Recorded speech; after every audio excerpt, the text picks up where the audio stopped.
Hi everyone, welcome back to my channel. And today I just want to do a final video on the Surgeon General report that was released this year about parenting stress. So, when it comes to this particular topic about the amount of stress parents are facing in America, it's not just in America, it's everywhere. And the report does cover basically what parents are going through. And they did highlight the families or the parents who are really having a hard time when it comes to some of these issues that are causing stress. And these were single parents, LGBTQ parents who are incarcerated, who are in jail, and immigrants. And I thought this was interesting that they did point out these particular groups. I'm sure there are other categories of parents, who are experiencing a lot of stress, like, parents with disabilities and things of that nature. So they're different, families come in different forms. And because family comes in different forms, of course, there are certain struggles that are unique to specific families. So not all families have the same struggles. When it comes to raising kids, I do believe there is need for people to see what it looks like. Because it's one thing to tell somebody being a parent is hard, and they're like, I don't get it. Or you don't sleep, but if you work two or three jobs, you also don't sleep. And some people have insomnia also naturally. So not naturally, it could be a condition. So with that said, people need to see what it looks like, a day in life of a baby, a day in life of a 1 week old, a day in life of a 3 week old. I think, of a teenager, a day in life of a 14-year-old, a day in life of a 13-year-old. I think people, and a good example of this is milestones. When you go to when you Google or just on YouTube, you type milestones, you can see a 19-month-old milestone, and they have a list of the milestones this kid needs to hit. So something similar to this, there's a need for people to be able to have an idea when you tell them, having a 1 week old is you're super busy compared to a 1 year old. They need to have an idea of why you're busy. So there is uh, room, I would say, room for a room, or maybe need for, I would say, information, content that shows how, what it is that babies do the whole day, what it is that kids do the whole day, what it is that teenagers do the whole day. I think that information is lacking. And I kind of got a feel that they were pointing towards something similar to that when they were talking about the need for policies and additional policies and regulation when it comes to reducing or assisting parents who are, most parents are under a lot of stress and pressure. So another thing they brought up was creating more community. So creating more, I'm a bit conflicted about this one because sometimes, I don't know about more community. They did talk about parks and green spaces. I do believe that parents and children, specifically children, anybody under the age of 18, they need more safe spaces, especially if their homes are not safe spaces. So more parks, places like libraries, those are examples of places I can talk of that are safe and they're non-judgmental.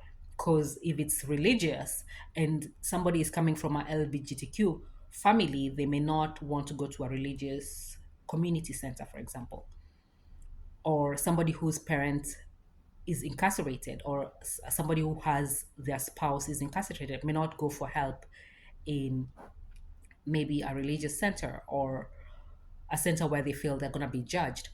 So some of these safe spaces need to be created. There needs to be more safe spaces, and and more information. So that is something that I got.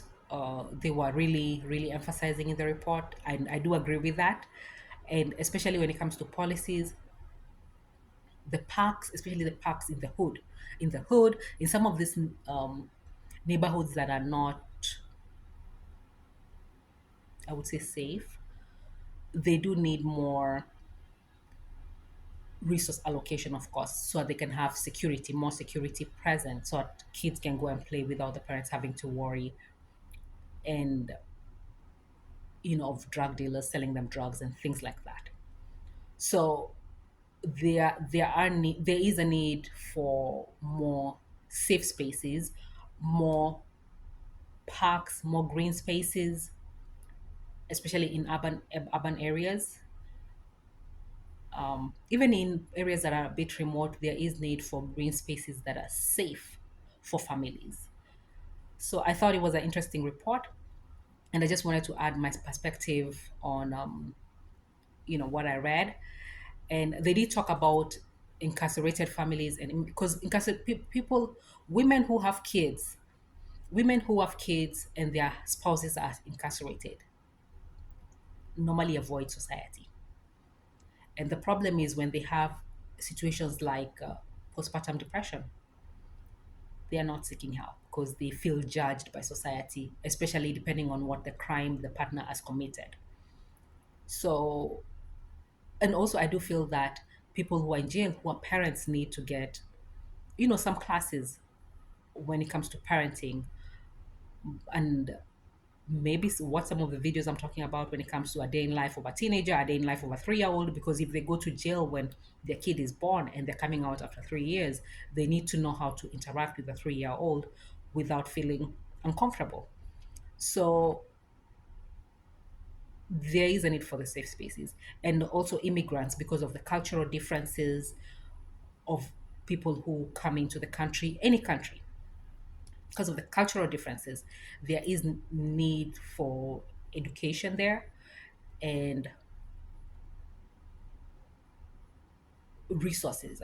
I do believe resources need to be available to assist parents who fall under these groups, because immigrants, they come from a different country, and maybe in that country they were not driving, for example, and now they're driving. They need a car seat, they need a stroller, they're taking the bus, they need a car seat, a stroller, they're in a different country. They need this information available to them, so they know, they don't have to, when they're trying to when they get discharged from the hospital, they're starting to look for a stroller, for example, or a car seat.